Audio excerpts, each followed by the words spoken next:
Hello, tiny people. Here we go again. Another wonderful lesson for history for you guys.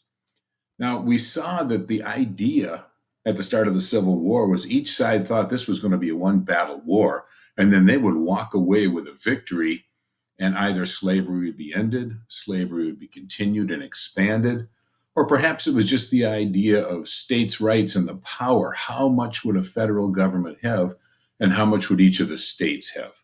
But their arguments were irreconcilable. They couldn't come to a compromise. So they fought that first battle at Bull Run. It wasn't successful. So Lincoln called to him his top general, General Winfield Scott. This is the man who was the senior commander in the United States Army at the time. We remember Winfield Scott from a couple of places we've met him before. First of all, the Trail of Tears. It was Winfield Scott who was ordered by Andrew Jackson to move the Cherokee from their home in northern Georgia and southern Tennessee over to the Indian nations around what is now the state of Oklahoma. And remember, it cost one out of every four Cherokee their lives to go on that trip. Winfield Scott was not popular with the Cherokee, but he had worked under Andrew Jackson's orders. He was a soldier. He did what he was told. We also remember in the Mexican-American War that it was Winfield Scott who was sent down by President Polk to capture Mexico City. And he landed over on the coast, went in, captured General Antonio Lopez de Santa Anna, and won the war and negotiated the treaty. Unfortunately, like Lexi's blind date, though, Winfield Scott was a little too heavy. You see, in his younger days, he could sit on a horse, he could ride with an army, he could lead an army in the field. But Winfield Scott had now become a large man. As a matter of fact, at one point in time, Lincoln called him to the White House, and General Scott really couldn't get into the smaller side door of the White House. So Lincoln came out and they sat together in a garden to have their conversation. But clearly, Winfield Scott was not the man who could sit on a horse and lead an army in the field. The first commander the North tried, remember, was Irwin McDowell, who led the army out of Washington, D.C., expecting to have that great victory in the battlefield at Bull Run, Manassas. Unfortunately, it turned into a rout. Remember, a rout is the retreat of an army in absolute disorder. They simply threw down their weapons, threw down their supplies, and ran back for the safety of Washington. All those supplies were picked up by the Confederates, and as I told you in our last time, that means that the war was actually lengthened by the amount of supplies that the Confederates gained after Bull Run. After Bull Run, Abraham Lincoln called Winfield Scott to him and said, "All right, General, you have been in the Army for decades. You understand what's going on here. I'm just a politician from Illinois. Explain to me." Now, what Lincoln wanted to hear was that the 75,000 volunteers that he had called to himself for a period of 3 months would end up being sufficient, that would be enough men and enough time to win this war. But Winfield Scott gave Lincoln the truth. He said, "Mr. President, I have worked, commanded, and been commanded by Southerners for decades, and I can tell you that Southerners are a very determined people, and they are completely dedicated to this cause. They believe in slavery, and they believe in states' rights. And this is not a war that you are going to win in 3 months. It's not a war you're going to win in a year. This is going to take years to defeat the South." And Lincoln asked him his best advice for how to win that war. And Winfield Scott came up with a plan named Anaconda, the Anaconda Plan. The idea was to strangle the South economically. Remember, they'd already started off at a disadvantage, but now they had to be cut off from everything. No trade, no help from the rest of the world. Step number one of the Anaconda Plan was to cut off all trade north to south. There were actually businesses in the North who had sold uniforms, weapons, saddles, wagons to Southerners because they ordered them. And they were just in the ordinary course of business saying, hey, we can fulfill this order. We can make a little money here, because they'd never grasped the concept of what a civil war was, that this was going to be an extended shooting war. And it could be their fathers, their brothers, their sons or nephews who were going to go off and have to fight it. So at first, the northern businesses didn't behave as they should. Well, by cutting off all trade north to south, that literally meant if Mrs. Washington and Mrs. Odetts live in farms next to each other, but Mrs. Odetts lives in the south and Mrs. Washington lives in the north, they can't trade butter for eggs. They can't trade a goat for a cord of wood. They can't do that. All trade had to be cut off. The second step was that the United States would have to put a naval blockade around the entire Confederate coast.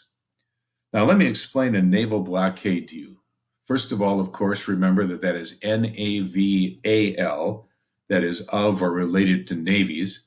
NAVEL is your belly button. A naval blockade, no navy in the history of the world would have enough ships to put ships in sight of each other along the entire coast of the southern United States. What they did was they concentrated their shipping around the places that were strong Confederate ports: Savannah, Charleston, New Orleans, Norfolk. They wanted to block those places from getting supplies, most particularly from Europe. You see, the Europeans, Great Britain, France, the Dutch, the Spanish, by now they all had power looms and major cloth manufacturing operations. And what they hungered for was Southern cotton. Well, they had to cut the sale of cotton off because the Confederates wouldn't be looking for money in exchange. They would be looking for supplies purchased from Europe. And those would primarily be the supplies of war: cannons and rifles, bayonets, whatever they could get a hold of. Step number 3 was to capture and control the Mississippi River. This would cut the Confederacy in half. Now, this is very important because remember, Mexico is on the southern border of those westernmost Confederate states. Therefore, it would be easy for European countries to come and, in the ordinary course of business, trade goods, including military armaments, with the Mexicans, who could then get themselves a going business supplying the Confederacy in their fight against the United States. So they had to cut the Mississippi River, cutting the Confederacy in half. Once they had done that, cut off all trade north to south, put a naval blockade around the entire Eastern Confederacy, and capture and control the Mississippi River, cutting the Confederacy in half, you can now see the Anaconda, which surrounds the Southeast, the eastern half of the Confederacy. Remember how the economics stacked up before Anaconda took place. In white population, the South only had 29% versus the United States is 71%. But the South couldn't even use all 29%. And when dealing with percentages, just think of it as 100 people. So there you have 100 people who are of the right age and the right size, the right gender to go to war in that day and age. There are only 29 Southerners to 71 Northerners. And yet all of the 29 Southerners couldn't go to war because there was slavery in the South. And that was important that some of those men stay back and keep the slaves slaves. If they all left to go and fight battles in other places, the slave rebellions would light high in the South, and there would be lots of problems away from the battlefield. As far as bank deposits, the Confederacy only had 19% of the money deposited in banks versus 81% for the North. Remember, that was so important because those bank deposits were the stuff that the loans were made of to increase businesses, to retool manufacturing, to loan to governments so that they could buy supplies and pay their people. This was a huge factor. And railroad mileage. because in the world of transportation, it had grown up so much greater, 72% in the north, where the manufacturing was. That's where tons of cotton and other raw materials had to come into the factories, and tons of finished products were removed and sent out for shipping. The Confederacy had lagged far behind. They had an agricultural economy, remember, primarily cotton, and it is very hard to fight a war using cotton. And factories, there's the prime point of that manufacturing. 85% of all the factories in the United States were in the North. All right, ladies and gentlemen, think about that. That is before Anaconda began. And now Winfield Scott comes up with the plan. This is how we will defeat the North, Mr. Lincoln. We will cut them down economically. So they will not be able to use even the small number of things that they have. We want to make sure that they can't build the things that they need to fight a war. We want to make sure that they have trouble supplying themselves. And just to give you a little peek ahead, the South produced, for example, plenty of food during the Civil War, but the armies were often starving because they were unable to transport the goods to the final consumer, to the soldiers in the field. So, ladies and gentlemen, that is the Northern plan to win the war. It's called the Anaconda Plan, developed by Winfield Scott, primarily because Lincoln was looking for a method after the failure of Irwin McDowell at the first Bull Run. All right, tiny people, I hope you took good notes. It was asked in one of the classes when the next quiz would be. And the answer is your next quiz will be on Friday, April 24th.